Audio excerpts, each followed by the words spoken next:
Mike is in the house. McCormick, President, Mississippi Farm Bureau. Good morning, sir. How are you? Good. Thank you for having me, Paul. You are welcome. I saw you at the press conference. First of all, your overview and your thoughts when you first arrived on scene. I'm sure you probably saw some pictures before you got there, but your thoughts.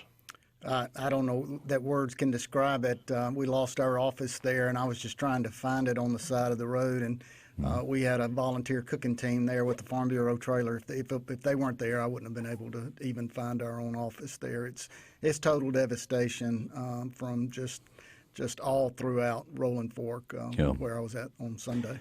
And I asked this question yesterday: is there anything left? I mean, what is left of Rolling Fork? Well, if you get a little bit south or a little bit north, it's intact there. Is it? But the vast majority of it through the center of town, it's going to be a total loss. It's just. Was it mostly residential area, or any of the businesses taken out? Well, we lost our office there. It's totally gone, and Chuck's Dairy Bar was right beside it. On the other side, a Napa store, all of that's gone right there on Highway 61. Then you get back into the middle of the town. The courthouse is tremendously damaged, and all the residential area, just street after street after street. A lot of the people that I know that farm in the community, we went by and just assured them we were there for them. All of that residential area is just totally wiped out. Mike, how long has the Farm Bureau building been there? It was an old building. I suspect I would have to ask some of the people there, but probably back from the 60s or 70s, but it had been there a long time. Has any plans been made to rebuild that, or what's the plans, or have they been made yet?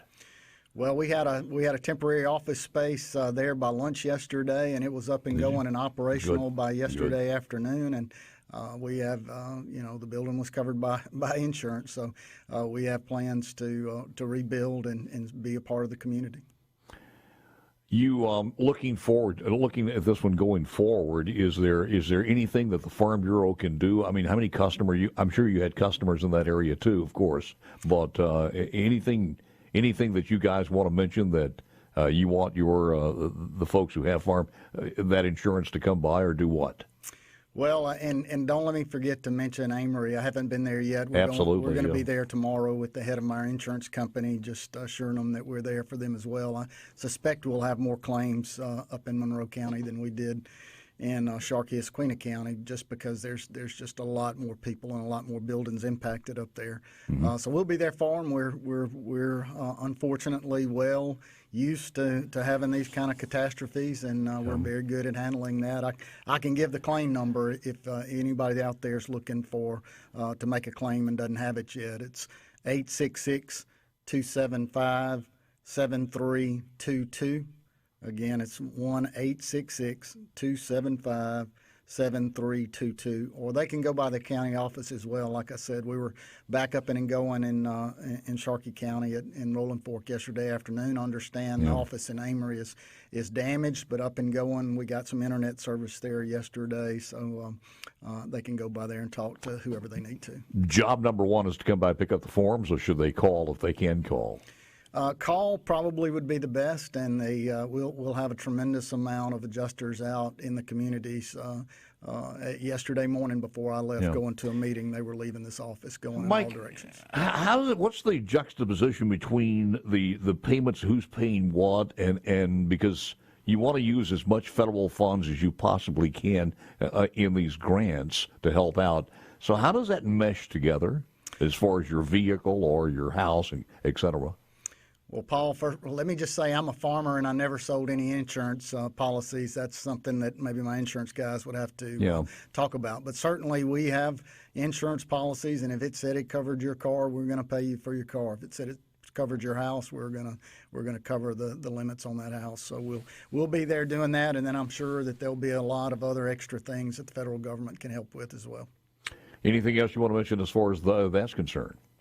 No, I mean, it's just, let's don't forget the people all across the state. We've got damage in Black Hawk and Winona and, again, up in Amory all the way up towards Smithville. I understand. Look forward to being with those people up there tomorrow. It's a tremendously sad situation, but one that, unfortunately, we see a lot, and that Farm Bureau is good at taking care of our commitments when something like this happens. Just thumbing through here, I know I have another story that I wanted to mention on this.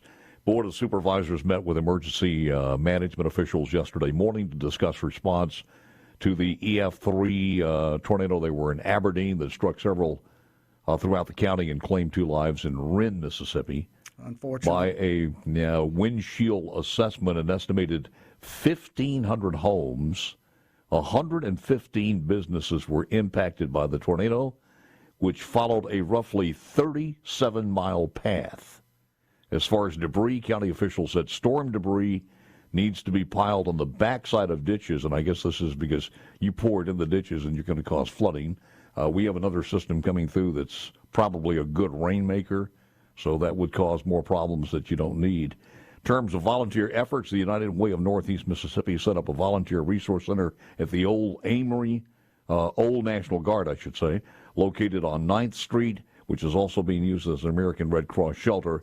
And they, by the way, are serving breakfast, lunch, and dinner at that location, so please be aware of that one. Volunteers, and there's still volunteers coming. I think people like Daryl Habish from FEMA, who mentioned a few moments ago, and he took time to say, man, you guys, you never see anything like this as far as the people who are helping out.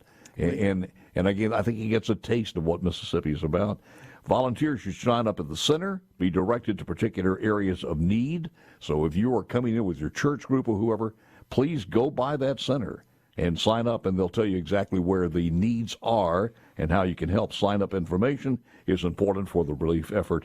And one more thing, anybody who needs tarps should go by the former Amory Garment location, 902 South Main Street, for a tarp. And I wanted to make sure I got that one out. We sent a few up there yesterday as well. We've got cooking teams and all of these places volunteering to cook food and give out water. And got some teams up in Amory with chainsaws helping. Unfortunately, the 2 deaths that were reported around Monroe County was one of my board members' son and grandchild. Our hearts goes out to the Herndon family. Oh, man. Before you make that long drive back to the office, you want to talk a little politics? Be happy to. That's where the train's off the track for sure. Some busy day yesterday. All of a sudden, the initiative process was revived, or may have been revised. They took a vote. I think 4 people voted against it. But now it goes over to the House's decision whether they want to do the same thing. But your thoughts on the initiative process? Well, I think it's something that the public here wants. I think our members would want it. We certainly want to make sure that it's done correctly, and I'm sure they will eventually get all of that language worked out, and we'll see something. Mike, I thank you, sir. Appreciate it very much. Any final thoughts? No, Paul. Just y'all keep everybody in your prayers. This is bad as what you're seeing on the news in Rolling Fork and across the state, and our hearts go out to those people. We appreciate it, sir. Thank you for taking the time. Thank you for letting me come on. Mike?